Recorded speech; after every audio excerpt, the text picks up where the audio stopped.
like PH3, ASH3, BiH3, H2S, H2SC, H2TE। ये कुछ ऐसे कंपाउंड्स हैं जहाँ पे हाइब्रिडाइजेशन होता ही नहीं है, वैसे ही बॉन्ड बन जाता है। इन कंपाउंड्स को एक स्पेशल नाम दिया गया है ड्रैगोज मॉलिक्यूल। ड्रैगो एक साइंटिस्ट थे जिन्होंने इनकी हाइब्रिडाइजेशन को लेके कुछ हमें कॉन्सेप्ट्स दिए। उन्होंने कहा कि अगर थर्ड पीरियड या उससे ज़्यादा के मेंबर्स हों, third, fourth, fifth, six period के मेंबर्स हों, और उनके पास कोई लेस इलेक्ट्रोनेगेटिव या हाइड्रोजन जैसा बॉडी आए बॉन्ड बनाने के लिए, तो वो अपने अंदर हाइब्रिडाइजेशन नहीं करते कभी भी। No hybridization exist in this molecules, so इनको बोला गया ड्रैगो मॉलिक्यूल। लाइक जैसे BiH3 का केस बताऊं मैं आपको, तो बिस्मथ के पास नाइट्रोजन की तरह से ही 3 p ऑर्बिटल्स होती थी, तीनों में एक एक अनपेयर्ड इलेक्ट्रॉन होता था। इधर एक H आता, ओवरलैप कर लेता, इधर आता, ओवरलैप कर लेता। 90 डिग्री एंगल्स के साथ BiH3 एग्जिस्ट करता था। 90 के आसपास ही है, 90.5 या कुछ ऐसा हो जाएगा, थोड़ा बहुत ही फ़र्क है। ये एंगल ही तो हमें हाइब्रिडाइजेशन बताता है। लास्ट लेक्चर में भी मैं बोल रहा था, अगर sp हाइब्रिडाइजेशन है तो 180 डिग्री एंगल होगा, अगर sp2 हाइब्रिडाइजेशन है तो 120 डिग्री एंगल होगा, अगर sp हाइब्रिडाइजेशन है तो 109 डिग्री एंगल होगा। आप कहेंगे सर मतलब सॉरी sp3 है, क्या अगर एंगल और रिड्यूस हो गया, मान लो 90 डिग्री हो गया, तो आप क्या बोलोगे, क्या sp4 होगा? sp4 जैसा कोई हाइब्रिडाइजेशन होगा? मैं कहूँगा नहीं, वो प्योर p3 है भाई, उसमें s घुसा ही नहीं है। अगर एंगल 90 डिग्री है तो इसका मतलब p में s घुसा ही नहीं, p में s के करेक्टर आए ही नहीं, रिजल्टिंग वो p3 एग्जैक्टली 90 डिग्री एंगल के साथ एग्जिस्ट करेगा। मतलब जहाँ पे भी आपको अप्रॉक्सीमेट 90, और आप यहाँ सबके अंदर देखिएगा जाके, अगर डेटा पे बात करूं मैं, तो सब में आपको एंगल 90 डिग्री का दिख रहा होगा, और 90 डिग्री का एंगल अगर दिख रहा है तो मतलब p ऑर्बिटल अपनी ओरिजिनल तरीके से, ओरिजिनल शेप में ओवरलैपिंग करके बॉन्ड फॉर्म कर रही हैं। तो मैंने उसको बोल दिया कि वो p3 है, मतलब no s mixed with these p orbitals, मतलब नो हाइब्रिडाइजेशंस अकर। ये हैं ड्रैगो मॉलिक्यूल्स। ड्रैगो रूल बताता था हमें ये सारी बातें कि अगर थर्ड पीरियड ऑनवर्ड के मेंबर हाइड्रोजन या कोई ऐसे ही कम इलेक्ट्रोनेगेटिव स्पेसिस के साथ बॉन्ड बनाएं तो उनमें हाइब्रिडाइजेशन नहीं होती, PH3 में हाइब्रिडाइजेशन नहीं होती। आप PF3 में ये बात मत बोलना, क्योंकि F तो बहुत ज़्यादा इलेक्ट्रोनेगेटिव है, वहाँ होती है हाइब्रिडाइजेशन, वहाँ पे आपके एंगल्स और ये सब 90 नहीं है। तो आप अलर्ट रह के ये बात ध्यान रखना कि ये H के साथ ही मोस्ट ऑफ द टाइम हमें कंपाउंड दिखते हैं जो किसी तरह की हाइब्रिडाइजेशन में इन्वॉल्व नहीं है, जिनको मैं ड्रैगो मॉलिक्यूल बोल रहा हूँ। यहाँ किसी तरह की कोई हाइब्रिडाइजेशन नहीं है। ओके, अगली बात को सुनिए। ये मेरे पास अमोनिया है, एंगल कितना आया? 107 डिग्री। ये मेरे पास वाटर है, एंगल कितना आया? 105 डिग्री। हाइब्रिडाइजेशन क्या समझाई? इसकी बताई sp3, इसकी बताई sp3। आप कहेंगे सर sp3 में तो 109 डिग्री होना चाहिए था, ये 107 है। मतलब क्या sp3 में p का करेक्टर प्योर 3 नहीं है? क्या ये 3 एग्जैक्ट 3 नहीं है? मतलब कुछ 3 से कम या 3 से ज़्यादा है? मतलब क्या ऐसा भी कह सकते हैं आप कि अगर sp2 और sp3 के बीच का कोई वैल्यू लाइक 2.8 हो सकता है? सुनना मेरी बात को ध्यान से। अगर दो बॉन्ड्स के बीच में एंगल आपको 110 डिग्री दिखे तो 109 से ज़्यादा हो गया, मतलब p का करेक्टर कुछ, p का परसेंटेज कुछ बढ़ जाएगा। मतलब जो वैल्यू है वो 3 ना होके या 2 ना होके 2 और 3 के बीच में होगी। मतलब क्या कुछ ऐसा होगा sp 2.9? यस, ऐसा ही होता है, बट हम नहीं पढ़ेंगे उसको भाई, बहुत हो गया, बहुत हाइब्रिडाइजेशन हो गया। इतना भी मुझे लग रहा है कि मैंने ज़्यादा ही बोल दिया है। तो sp 2.9 की कहानी या sp 2.5 की कहानी ये मैं यहाँ पे नहीं समझाऊंगा। ये होती सच है बिल्कुल कि जो हाइब्रिडाइजेशन में है वो sp3 एग्जैक्ट या sp2 एग्जैक्ट वो आइडियल होती हैं, but in between the two भी वैल्यूज़ होती हैं। ये एक टर्म आता है हमारे पास हाइब्रिडाइजेशन इंडेक्स। तो वो हाइब्रिडाइजेशन इंडेक्स क्या होता है? SPI होता है, ये होता है हाइब्रिडाइजेशन इंडेक्स I। तो इसमें क्या होता है, अगर I का वैल्यू आपका इंटीजर आ रहा है लाइक 1 2 3, तो वो एग्जैक्ट हाइब्रिडाइजेशन होती है। बट अगर वो इंटीजर नहीं आता और उसको एंगल से थीटा से मेजर करते हैं इस हाइब्रिडाइजेशन इंडेक्स को, तो वो हम लोग अभी यहाँ पे नहीं पढ़ सकते, वो हमारा लेवल नहीं है, हमारी रिक्वायरमेंट नहीं है। हमें बस इतना ध्यान रखना है कि हाँ ऐसा कुछ सीन क्रिएट होता है जिसमें p ऑर्बिटल्स का कैरेक्टर एग्जैक्टली इंटीजर होगा 1 2 3, वो ज़रूरी नहीं है। बट आप मेरी इस बात को एक बुरे सपने की तरह से भूल जाइए और sp sp2 sp3 पे ही फोकस कीजिए और उसी को आगे लेके बढ़िए। तो अब मैं आप लोगों को, क्योंकि हाइब्रिडाइजेशन में जितनी भी मुझे आपका बेस फाउंडेशन करना था वो बहुत ज़्यादा कर दिया मैंने रादर, बट श्योरली आपको बेनिफिट मिलेगा। ये फर्स्ट 4 चैप्टर्स में अगर मैं देखूं तो ये सबसे इंपॉर्टेंट कॉन्सेप्ट है वसेपर और हाइब्रिडाइजेशन का। तो हाइब्रिडाइजेशन का तो कोई जवाब ही नहीं है, वो तो बहुत ही बड़ा कॉन्सेप्ट भी क्या कहूँ मैं, स्टोरी है जो हमें स्ट्रक्चर के बारे में बताती है। कॉन्सेप्ट तो बहुत अच्छा, टेक्निकली कहना गलत है, बट एक स्टोरी है जो हमें स्ट्रक्चर्स से मिलवाती है। स्ट्रक्चर्स के बारे में इतने सारे स्ट्रक्चर्स देखे हमने, सबका वो हमें सटीक इन्फॉर्मेशन देती है। अभी हाइब्रिडाइजेशन शायद हमने 20% ही पढ़ी है, बट 5% और पढ़नी है हमें 11-12 के अकॉर्डिंग, हमें 100% नहीं पढ़नी है। तो आप समझे कि काम लगभग पूरा हो चुका है। बट सिर्फ एक ट्रिक और बताता हूँ मैं यहाँ पे आपको कि अगर हमें मॉलिक्यूल्स में हाइब्रिडाइजेशन निकालनी हो तो उसकी क्या ट्रिक रहती है, हमारी सबकी बुक्स में छपी है। बट मैं भी एक बार बता देता हूँ, क्योंकि मैं आपको ये भी बताऊंगा कि कहाँ वो ट्रिक काम नहीं करेगी। बुक ये बात नहीं बताएगी आपको कि वो ट्रिक कहाँ काम नहीं करेगी। तो let me first of all explain what that trick is, कि किस तरह से आप हाइब्रिडाइजेशंस का पता करेंगे। सी 3 ट्रिक्स हैं हमारे पास हाइब्रिडाइजेशन को पता करने की। एक एब्सोल्यूट हाइब्रिडाइजेशन देती है आपको, cos theta is equal to -1/i। मैं ऐसे बता रहा था हाइब्रिडाइजेशन होता है SPI, ये i कोई भी एक वैल्यू आती है। आपको बॉन्ड्स के बीच में एंगल देखना है cos थीटा, cos वैल्यू देखेंगे उस एंगल की, जैसे वाटर में 105 होता है तो cos of 105 that is equal to -1/i। तो उसमें जो आपका i का वैल्यू आता है वो i आप यहाँ पे पुट कर दें, वो उसका हाइब्रिडाइजेशन होता है। ये ज़्यादातर SP SP2 और SP3 में ही हम स्टीक इन्फॉर्मेशन पाते हैं। तो उसमें आप देखेंगे जो i की वैल्यू है वो ज़रूरी नहीं है कि आपकी होल नंबर इंटीजर आ रही हो, वो फ्रैक्शंस में भी हो सकती हैं। हमें उस एब्सोल्यूट कॉन्फ़िगरेशन का कोई ज़रूरत नहीं होता। एग्जैक्टली हाइब्रिडाइजेशन यही होती है, रिमेंबर, एग्जैक्टली हाइब्रिडाइजेशन यही होती है।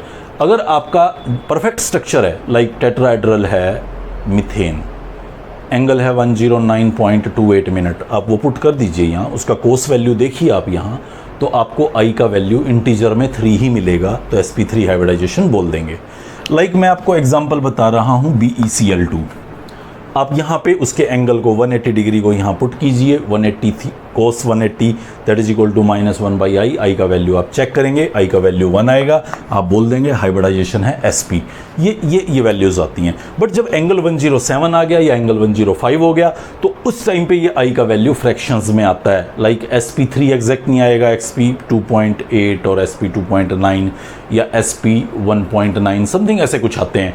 वो एब्सोल्यूट मेथड होता है, सबसे अच्छा मेथड होता है। बट हमें कहाँ पता होता है कि किसके बीच में क्या एंगल है, तो इसलिए हमारे फिर काम का नहीं रहता और हम इसको ज़्यादा फॉलो नहीं करते, ज़्यादा फेवर नहीं करते, इसको भूल जाते हैं, हम देखें भी नहीं गे बुक में कहीं इसको। अब आता है steric number method by structure. ये और ये आपको एग्जैक्ट हाइब्रिडाइजेशन नहीं बताते, मतलब SP 2.8 या SP 2.9 इनका जानकारी नहीं देते। हाँ, वो SP SP2 SP3 देते हैं, हमें इन्हीं की मोस्ट ऑफ द टाइम ज़रूरत रहती है। 11-12 की पूरी केमिस्ट्री में, इवन कॉम्पिटिटिव केमिस्ट्री में भी हमें एग्जैक्ट हाइब्रिडाइजेशन का कोई रिक्वायरमेंट नहीं होता। हम जो ये बताते हैं उससे अपना काम चलाते हैं।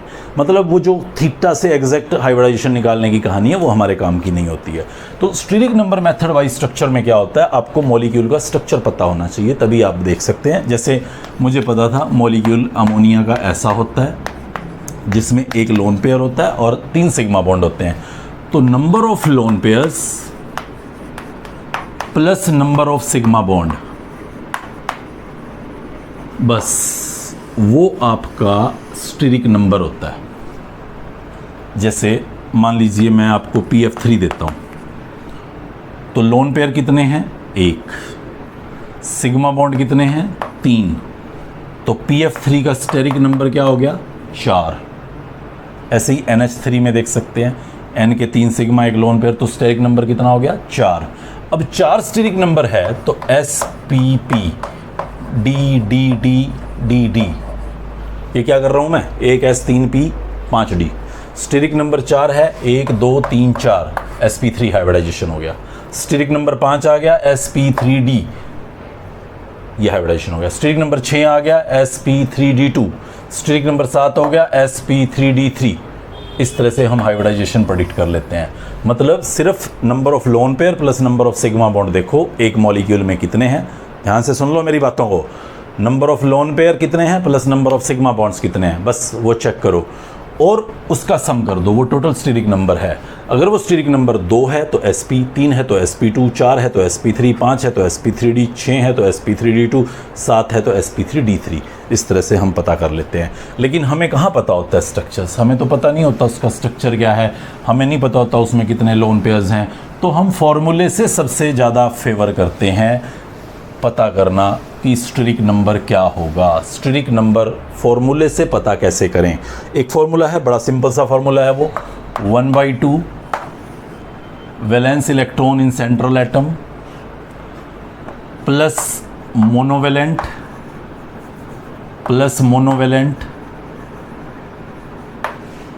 Plus charge. कौन सा चार्ज? नेगेटिव। नेगेटिव साइन नहीं लगाना, जस्ट उसका वैल्यू, चार्ज वैल्यू क्या है, माइनस चार्ज जो पॉजिटिव है उस पर। साइन का कोई चक्कर नहीं है, सिर्फ अलजेब्रिक वैल्यू C, बस ये स्टीरिक नंबर आ जाएगा। और फिर वही तरीका sp3, sp, dd और काटते जाएं। कुछ एग्जांपल्स दिखाता हूँ। एक ले लेता हूँ pf3, एक ले लेता हूँ pf5, एक ले लेता हूँ pf6 नेगेटिव, एक ले लेता हूँ pf4 पॉजिटिव, और क्या लूँ, clf3 ले लेता हूँ। चलो और भी कुछ लूँ, बाकी आप लेते रहना, मैं इतनों में ही काम चला देता हूँ। एक ले लेता हूँ CH2O, चलो अजीब सा है थोड़ा, ले लेता हूँ फिर भी। और एक और ले लेता हूँ, कौन सा लूँ, CO2 ही ले लेता हूँ। चलो बस। अब देखो जितनी लंबी रामायण हम पढ़ते आए उसको कितना कंसाइज कर रहा हूँ मैं भाई, ये तो कम से कम सीख ही जाना। सेंट्रल एटम में वैलेंस इलेक्ट्रॉन कितने हैं, 5। मोनोवेलेंट कितने अटैच्ड हैं, 3। कोई चार्ज है क्या, नहीं, रुक जाओ, डिवाइडेड बाई 2 या मल्टीप्लाइड बाई 1/2, एक ही बात है, 4। स्टीरिक नंबर कितना आ गया, 4। तो sp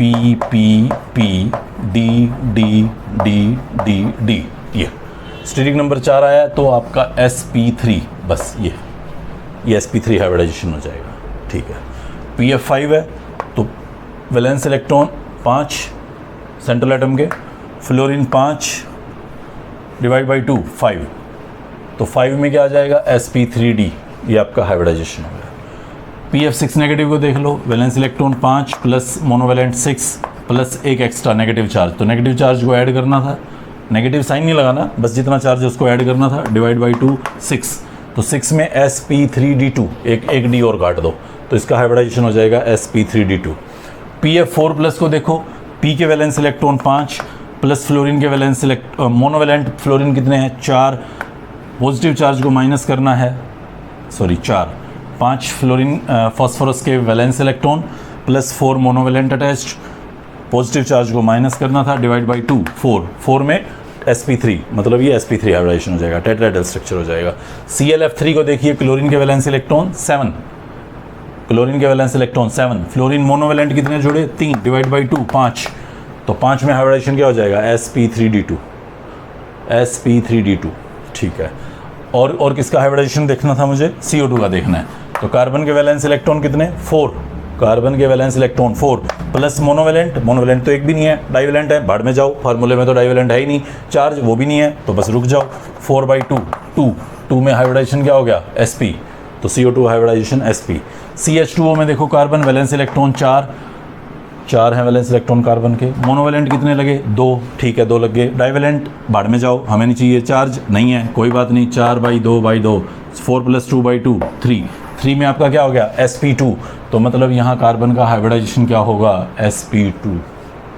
और मेरे वो सारे एग्जाम्पल उठा लाओ जो पिछले एक हफ्ते से आपको परेशान कर रहे हैं, आप यहाँ लगाओ उनको। आप कहोगे सर 5 मिनट का काम था और 5 दिन हो गए हमें परेशान होते, शायद इससे भी ज़्यादा, बट सही है। देखो कॉन्सेप्ट तो पहले समझना ही है, ट्रिक बताता रहूँगा, हमेशा ऐसे करता हूँ, चीज़ को एक बार पूरा समझ लो आप, उसके बाद अप्लाई करने के लिए अपनी ट्रिक यूज़ कर लो। अब यही ट्रिक पढ़ा देता तो 15 मिनट में काम खत्म था, उसी दिन खत्म था, लेकिन किसी को पता नहीं चलना था हाइब्रिडाइजेशन क्या हो रहा है, पाई बॉन्ड कैसे बन रहा है, कौन सी ऑर्बिटल्स ओवरलैप कर रही हैं। पढ़ना बहुत कुछ है अभी, तो इसलिए बेस प्रॉपर बना के चलेंगे, किसी तरह की कोई समस्या ना हो, किसी तरह की कोई परेशानी ना हो। ये ट्रिक्स और भी कई गिवन हैं, मैं बुक में जाके देखता हूँ, एक कुछ ऐसा बताते हैं टोटल वैलेंस इलेक्ट्रॉन्स देख लो, अगर वो 8 से कम है तो 2 से डिवाइड करो, एंड 8 से ज़्यादा है तो पहले 8 से करो फिर 2 से करो, ऐसा करके कई कहानियाँ हैं। बट ये सबसे आसान है, आप इस पर कहीं गलती होते हुए शायद ही पाएंगे। आप इसको 100% परफेक्ट ना मानिएगा, आप इसको काफ़ी हद तक आपकी बुक के क्वेश्चंस को सॉल्व करने के लिए परफेक्ट मानिएगा। मैं एक क्वेश्चन के साथ आपको इसकी लिमिटेशन भी समझा देता हूँ कि मैंने जो पढ़ाया वो क्यों इम्पोर्टेंट था।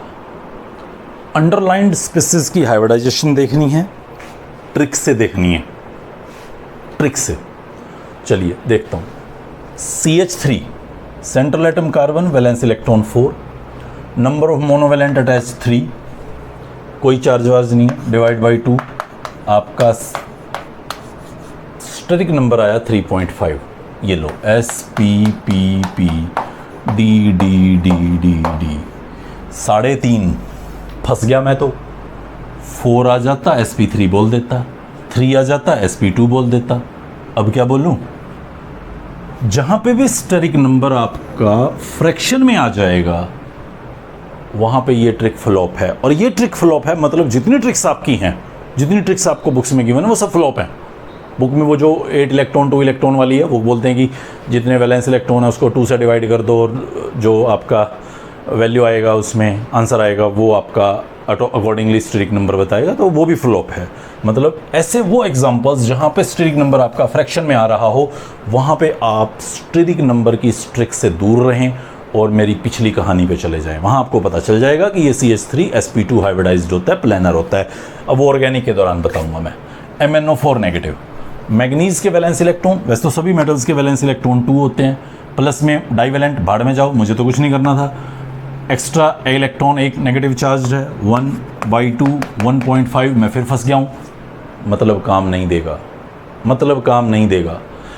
कुछ जगहों पे ऐसा भी लिखा हुआ है कि d ऑर्बिटल के वैलेंस इलेक्ट्रॉन आप खाली s के मत मानो, पेनल्टी में d वाले भी जोड़ो, क्योंकि वो बॉन्डिंग में पार्टिसिपेट करते हैं। मैं भी उनकी बात से काफ़ी एग्रीड हूँ कि भाई जो ट्रांजिशन मेटल हैं, जो d ब्लॉक की मेटल्स हैं, उनमें खाली वैलेंस नहीं होते हैं, बट पेनल्टी में d वाले भी पार्टिसिपेट करते हैं। तो मुझे लगा बात सही है यार, मैग्नीज के तो फिर 7 काउंट करो, पेनल्टी में d में 5 हैं और आउटर मोस्ट s में 2 हैं, तो 7 + 8/2, तो ये मेरा 4 आ रहा है। 4 आ रहा है तो sp3 हाइब्रिडाइजेशन होना चाहिए। मैं खुश हो गया, टेट्राहेड्रल स्ट्रक्चर ही होता है इसका, तो sp3 हाइब्रिडाइजेशन तो सही आ गया। लेकिन नहीं, प्लीज़ नहीं, sp3 हाइब्रिडाइजेशन नहीं होता इसका D3s हाइब्रिडाइजेशन है, जो हम लोग अभी 11th-12th में नहीं पढ़ने वाले। बट आप ये एक कमजोरी मान के चलिएगा। पहली कमजोरी क्या बताई मैंने उस ट्रिक की, कि अगर फ्रैक्शन में आ रहा है तो आप उसको साइड में कर दो, गलत है वो ट्रिक, फिर आपको वही तरीका अपनाना पड़ेगा जो मैंने पढ़ाया। दूसरी, अगर मेटल है कोई ट्रांजिशन तो भी आप इस ट्रिक को मत यूज़ करो, आप फंसोगे, पक्का फंसोगे। तो ट्रांजिशन मेटल्स के कंपाउंड्स में आपको ये ट्रिक यूज़ नहीं करनी। XeF8 2 नेगेटिव, ये तो सही लग रहा है। p ब्लॉक का जिनोन के valence electron 8, number of atom attached 8, plus negative charge 2, divide by 2, तो ये आपका क्या आ रहा है 9 ही आ रहा होगा, यस 9। जब भी स्टेरिक नंबर 7 से ज़्यादा आ जाए आप फिर रुक जाना, ये भी सेट नहीं बैठेगा। स्टेरिक नंबर 7 से ज़्यादा हो तो ये तरीका काम नहीं देगा। स्टेरिक नंबर ट्रांजिशन मेटल के केस में आपको काम नहीं देगा। अगर फ्रैक्शन में स्टेरिक नंबर आ रहा है तो वो भी काम नहीं देगा। C6H6 कार्बन के वैलेंस इलेक्ट्रॉन 4 होते हैं, मोनोवैलेंट अटैच 6 हैं, डिवाइड बाई 2, ये तो 5 बन रहा है भाई। अगर नहीं 6 पॉलीवैलेंट ले लूँ मैं, सॉरी 6 सेंट्रल एटम कंसिडर कर लूँ तो 6 × 4 24 + 6/2, ये भी नहीं बैठ रहा सेट। मतलब जब भी बहुत ज़्यादा सेंट्रल एटम्स हों तो ये ट्रिक काम की नहीं है। अब हाइड्रोकार्बन्स में तो होता ही यही है, 3 कार्बन है, 2 ऑक्सीजन है, 1 नाइट्रोजन है, बड़े बड़े मॉलिक्यूल्स आएंगे, सबकी हाइब्रिडाइजेशन हमें पता करनी होती है, तो फिर ये ट्रिक वहाँ पे भी काम नहीं आती हैं। जितनी भी हमारी बुक्स में गिवन है वो सब। इसको देखें H2S, सल्फर के वैलेंस इलेक्ट्रॉन कितने होते हैं 6, number of attached monovalent 2, divide by 2, 4 steric number sp3। पर ध्यान रखो ये तो ड्रैगो मॉलिक्यूल है। ड्रैगो भाई साहब ने बोला था कि ये H के सामने तो हाइब्रिडाइजेशन करते ही नहीं है, तो मत शोर मचाना, sp3 छोड़ दो। ड्रैगो मॉलिक्यूल्स पे भी ये काम नहीं करता, ये ट्रिक आपका, रादर वहाँ तो हाइब्रिडाइजेशन ही नहीं है, मुझे ऐसा बोल देना चाहिए। इसको देखें, ध्यान से देखें, PCl5 सॉलिड, तो P के valence electron 5 plus number of attached 5, monovalent divide by 2 5, sp3d, हम सब पढ़ते आए हैं PCl5 sp3d होता है, बट ध्यान दो ये सॉलिड है। और मैं आपको एक दिन बता के आया हूँ कि PCl5 सॉलिड एक्चुअली इस तरह से एग्जिस्ट करता है सॉलिड फॉर्म में, मतलब ये कुछ P2Cl6 P2Cl10 लिख दूँ, ऐसा ऐसा बन के रहता है सॉलिड फॉर्म में। PCl4 plus cation, PCl6 negative anion, जिसमें ये टेट्राहेड्रल sp3 है, ये sp3d2 है। तो ऐसी सिचुएशंस पे भी आपकी ये ट्रिक फ्लॉप है, बट मैं फिर कहूँगा 99% ये ट्रिक कामयाब है। तो ट्रिक को समझिएगा, सिर्फ स्टेरिक नंबर कैलकुलेट कैसे करना है और उसके अकॉर्डिंग हाइब्रिडाइजेशन देख लीजिएगा, तो वो आपको इंस्टेंट आंसर देगा। बट 11th के पेपर में, जब स्कूल का पेपर दे रहे हैं आप, या बोर्ड में कहीं आप पेपर दे रहे हैं, तब इस ट्रिक से परहेज करें, तब आप इसको यूज़ ना करें। अदरवाइज़ आप जस्ट कहीं पे भी कोई ऑब्जेक्टिव सॉल्व कर रहे हैं तो उस टाइम पे उस ट्रिक से आप 99% परफेक्ट पाएंगे, और अगर ये बातें याद रख लेते हैं तो 100% परफेक्ट पाएंगे। तो वो ट्रिक आपकी जो मैंने विदिन 10 मिनट्स बताई, वो पिछले सारी स्टोरी को कवर अप करती है, परफेक्ट बताती है, बट कॉन्सेप्ट को समझिए। तो ये हाइब्रिडाइजेशन का जो समुद्र था हमारे सामने, वो आई थिंक हम काफ़ी हद तक जितनी हमारी ज़रूरत रहेगी दोनों साल, वो पूरी तरह से हमने तैर के पार कर लिया। अगले टॉपिक पे फिर दोबारा से मिलते हैं, तब तक इसको अच्छे से पढ़िए। Good bye.